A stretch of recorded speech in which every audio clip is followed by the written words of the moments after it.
Na ni siku nyingine ya kipekee kabisa ndani ya Kijiwe Mchongo na UTT AMIS. Bwana, mimi naitwa Ali Upuju kuntunye kidimdim Mwandila. Kama unavyoona niko na ndugu yangu hapa Brian Kiwere, afisa nguli kabisa kutoka UTT AMIS. Leo bwana tuko hapa nimeweza kumchomoa huko ndani, nikasema hapana Brian, leo lazima tuzungumze na wawekezaji kuhusiana na masuala ya UTT. Brian, vipi? Safi kabisa. Kwema kabisa. Mambo yanasemaje? Jumba unalo ndugu yangu? Kawaida. Sasa leo Brian bwana, nataka tuzungumze kidogo na ndugu wawekezaji. Kuna baadhi ya wawekezaji wengi sana inaonekana, kwa sababu huwa mimi najaribu sana kupitia zile comment unajua za Instagram, at least tuweze kuangalia kuna changamoto gani, alafu mwisho wa siku mimi nitaileta kwako uweze kutatua. Kuna baadhi ya watu wengi sana wanaonekana bwana mimi app inanisumbua. Hebu tuanzie hapo. Yawezekana changamoto za watu ambao wanazungumzia app mtu inamsumbua, inawezekana changamoto inawezekana nini hasa? Kwanza kabisa tunapozungumzia app ni platform ambayo inarahisisha wawekezaji wengi kujiunga wenyewe tu kwa kutumia simu yao mkononi. Aidha ni simu ama pia kuna portal, UTT AMIS portal, kama ni laptop ama kompyuta pia inakuwa inasaidia. Kwa hiyo ni digital platform nzuri sana kwa ajili ya mtu kujihudumia mwenyewe kwa kutumia kifaa chake mwenyewe. Sasa watu wengi wanakuwa wanashindwa kujiunga kwa kutumia app kwa sababu ya kushindwa kufuata utaratibu ambao unawekwa pale kwenye ile app, labda kushindwa kuelewa. Sasa labda mimi niweke sawa namna gani ambapo mteja mpya anataka kujiunga kwa kutumia app anaweza kujiunga na UTT AMIS vizuri kabisa. Kwanza kabisa mteja anatakiwa download app. Kama ni watumiaji wa Android wataingia kwenye Play Store, lakini kama ni watumiaji wa iOS wataingia kwenye App Store. Yes. Watasearch tu UTT AMIS app, itakayokuja ndio hiyo unafanyaje? Unainstall. Sawa? Ukisha install hiyo app manake utajisajili. Sawa? Kwa unapokuwa unakubali zile terms and conditions moja kwa moja ukiingia, baada ya kuingia tu itakupa option kama mbili hivi kubwa. Option ya kwanza ni ya kusign up kama new investor, maana yake wewe ni mwekezaji mpya. Sawa? Lakini option ya pili ni ya kusign up as existing investor, ambao wale ambao tayari walikuwa na account wanataka. Yes. Sasa kama new investor, maana yake ukiingia pale, kitu ambacho kitakuomba cha kwanza kabisa ni namba yako ya NIDA. Sawa? Kwa utaingiza namba yako ya NIDA. Baada ya kuingiza namba yako ya NIDA, maana yake kuna baadhi ya maswali ambayo utayajibu pale. Sawa? Ili kuverify kwamba kweli wewe ndo muhusika wa hiyo NIDA. Sawa? Lakini kingine vile vile utahitajika uweke namba yako ya simu ambayo utakuwa unaitumia. Mbali na namba yako ya simu kuna option ya kuweka email pale. Email address pia ni muhimu zaidi. Sawa? Ambapo tunafanya verification. Sawa? Verification maana yake hii ni kwa ajili ya usalama zaidi. Sawa? Unaweka namba ya simu, kwa kuna kodi, one time password code zitatumwa kwenye namba yako ya simu ambayo umeingiza pale pamoja na ile email, alafu ukishaingiza pale wewe uta verify pale. Sawa? Baada ya hapo itafunguka option ya kuandika user ID pamoja na password. Sio unajisajili hapo. Kwa lazima uweke strong password pamoja na user ID yako ambayo utakuwa unaitumia. Sawa? Kwa hiyo kesho na kesho kutwa ukiuliza user ID yako ni ipi, ibidi kidogo wewe unaifahamu. Sawa? Kwa hiyo user ID utaandika majina yako mawili, mkia na mweke namba yake ya simu. User ID ni neno lolote ambalo utalikumbuka kwa urahisi, lakini pia litatumika kama kiusalama zaidi. Yes. Lakini mbali na user ID tunakuja kwenye option nyingine pale chini inakuja ya kuandika password. Sasa hii password ni tofauti na pin. Sawa? Pin utaiona mbele, lakini kwenye password hapa itabidi uweke strong password. Sawa? Nikizungumzia strong password ni password ambayo yatakuwa ina vitu vifuatavyo. Jambo la kwanza inabidi iwe na herufi kubwa. Sawa? Pale unapoanza tu. Yes. Kuandika password yako iwe na herufi kubwa. Lakini sehemu nyingine inabidi iwe na at least herufi ndogo. Sawa? Iwe na namba pamoja na special character. Sasa nikizungumzia special character maana yake namaanisha nyota, reli, ile art, zile ni special character. Sawa? Kwa hiyo inabidi iwe na herufi kubwa, iwe na herufi ndogo, iwe na special character pamoja na namba. Hiyo tunasema ni strong password. Kwa hiyo utaiandika mara mbili. Baada ya user ID chini pale utaandika password utakayoandika ndio hiyo, utarudia na kuandika chini pale ku confirm vizuri. Sawa? Baada hapo uta submit. Sawa? Kwa hiyo tayari tushaweka user ID, tushaweka na password. Kinachofuatia ni kuweka pin sasa. Pin hapo ushatofautishia kati ya password na pin. Yes. Sasa password ndio inabidi iwe strong. Iwe na herufi kubwa, herufi ndogo, special character na namba. Lakini tukizungumzia pin maana yake ni namba tu. Ziwe 4. Sawa? Kwa hiyo ukishaweka namba zako zikiwa 4 pale maana yake moja kwa moja utaweka juu na chini confirm vizuri, alafu hiyo app itafunguka.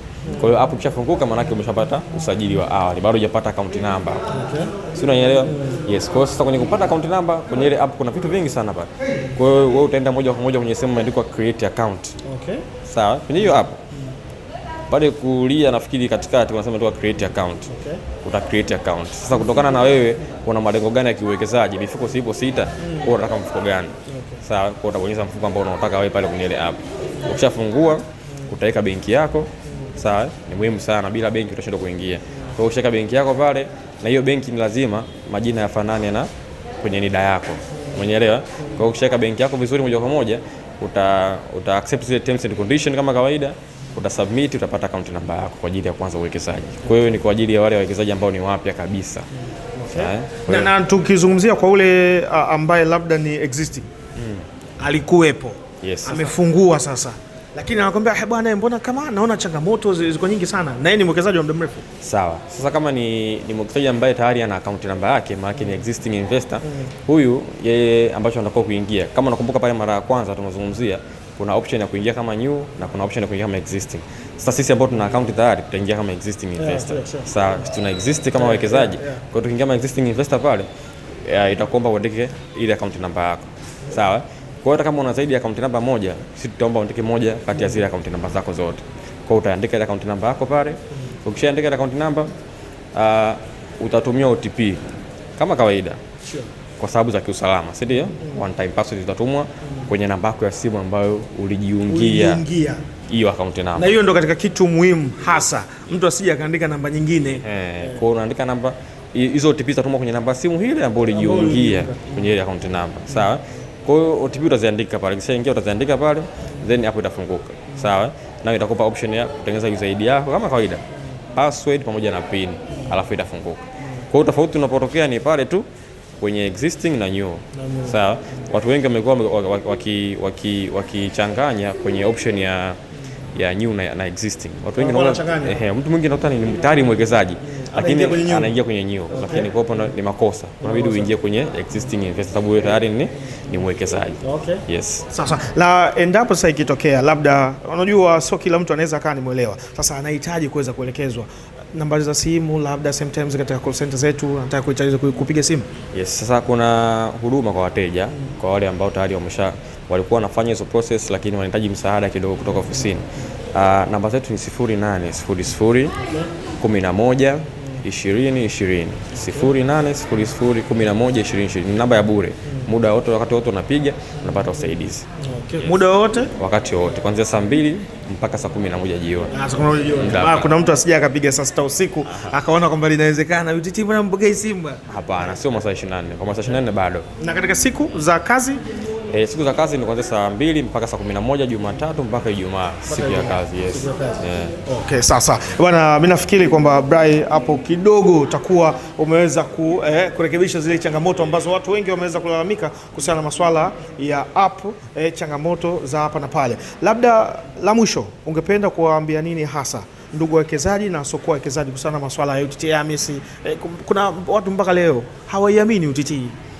Sawa, sasa kwa ambao tayari ni wawekezaji, mimi sina shaka nao sababu wenyewe tayari wanakuwa naona nini kinachoendelea, na wengi watakutana nao ukiwauliza wananufaika sana hii mifuko kutokana na inatoa faida nzuri na vitu vingine kama hivyo. Sawa, lakini kwa wale ambao bado hawajaanza kufanya uwekezaji katika mifuko hii, ni muda sahihi ama ni fursa nzuri sana ya kuanza mapema kwenye hii mifuko, kwa sababu sasa hivi tunakupa tasema hiyo faida nzuri, lakini pia urahisi zaidi kutaka kujiunga. Sawa, ndio kupitia hizo digital platforms tunazungumzia hapa pamoja na poto, si ndio? Muda wote, wakati wote unaweza kufanya ukajiunga na ukaanza safari ya uwekezaji. Kwa hiyo cha kuapa ama cha kuasi zaidi ni kuanza tu mapema, kuanza kufanya uwekezaji wao. Yes. Sawa bwana, shukrani sana Brai. Huyo anaitwa Brian Kiwere, tulikuwa naye katika namna moja kuweza kuhakikisha wale wote ambao wana changamoto kuhusiana na masuala katika platform zetu za digital basi ameweza kutatua kwa upande wa kwenye application ya UTT AMIS. Kama una changamoto bado, namba ya simu imeweza kutajwa, unaweza kupiga muda wowote kuanzia saa 2 asubuhi mpaka saa 11 siku za kazi, Jumatatu mpaka Ijumaa. Tutapokea, tutasikiliza changamoto yako. Brian, mimi nakushukuru sana ndugu yangu, usichoke. Mimi ninapokuhitaji uje bwana. Sawa, au sivyo? Kijiwe mchongo na UTT AMIS imetufikia.